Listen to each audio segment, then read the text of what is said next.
শীতের মধ্যে খাওয়া-দাওয়া করা আলাদা একটা প্রশান্তি, তাই না? যে খাবারগুলো আপনি গরমকালে খাইতে পারবেন না, সেগুলাও আপনি শীতকালে মজা করে খাইতে পারবেন। শীতকাল মনে হয় যেন একটা খাবারের বকেয়া সিজন, যে সব খাবারগুলো আস্তে, আস্তে একটার পর একটা খাইতে হয়, তাই না? শীত আসছে, বিরিয়ানি, হাঁসের মাংস এগুলা তো খাইতেই হবে। ফার্স্ট টাইম একটুখানি বিরিয়ানি বানালাম গরুর মাংস দিয়ে, সেটাই আজকে আপনাদের সাথে শেয়ার করতেছি। এজ ইউজুয়াল বিরিয়ানি, অবশ্য এটা সবাই পারলে, বলার মতো কিছুই নাই। তারপর আপনাদেরকে সিরিয়ালি একদম স্টেপ বাই স্টেপ দেখানোর চেষ্টা করছি, একা হাতে যতটুকু সম্ভব হইছে। উপকরণগুলো তো ফার্স্টে দেখিয়েই দিলাম। এরপর সবগুলা ব্লেন্ড করে নিছিলাম। ব্লেন্ড করা হয়ে গেলে যেটা রান্নার কাজ, গরুর মাংসগুলা ধুয়ে ব্লেন্ড করা, মশলা, সব রকমের মশলা, এই যে দেখেন একটার পর একটা কিন্তু দেখাচ্ছি সিরিয়ালি, বলতে না পারলেও কেউ যদি রেসিপিটা ফলো করে দেখলেই কিন্তু বুঝতে পারবেন আশা করি।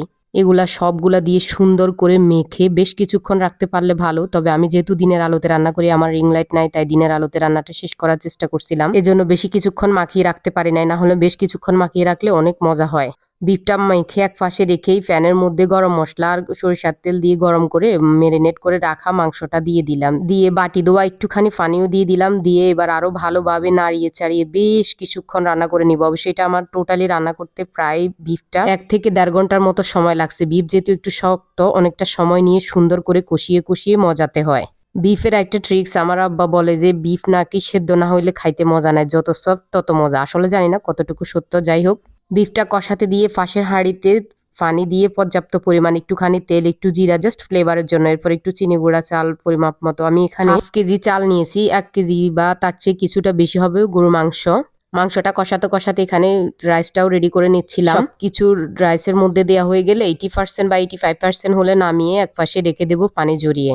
পাতিলটা নামানোর পর পাশের চুলায় একটুখানি বেরেস্তা করে নিলাম, আর মাংসের মধ্যে অর্থাৎ বিরিয়ানির মধ্যে যে আলুটা দিব ওইটা নুন আর হলুদ মেখে একটুখানি সুন্দর করে ফ্রাই করে নিলাম। আসলে দেখেন, রান্না তো একটা শিল্প, এটা আপনি যত মনোযোগ সহকারে ধৈর্য ধরে সুন্দর করে স্টেপ বাই স্টেপ আস্তে ধীরে রান্নাটা করবেন, এটা কিন্তু ততটাই সুস্বাদু হবে, তাই না? এটা হয়তো আমরা রাঁধুনিরা কম বেশ সবাই জানি। কথা বলতে বলতে রান্নাটা প্রায় শেষের দিকে। অবশ্য যতটা সহজে দেখাচ্ছি এটা তো আপনারা জানেন, রান্নাটা কি আর অতটা সহজ? যতটুকু বললে আপনারা রান্নাটা বুঝতে পারবেন বা দেখতে পারবেন, এর জন্য সেইগুলা বলার চেষ্টা করি। এই তো মাংসের মধ্যে আলুগুলোও দিয়ে দিলাম। এবার আরো বেশ কিছুক্ষণ কষিয়ে নিব, যাতে করে আলুটা প্রপার ভাবে সেদ্ধ হয়ে যায়।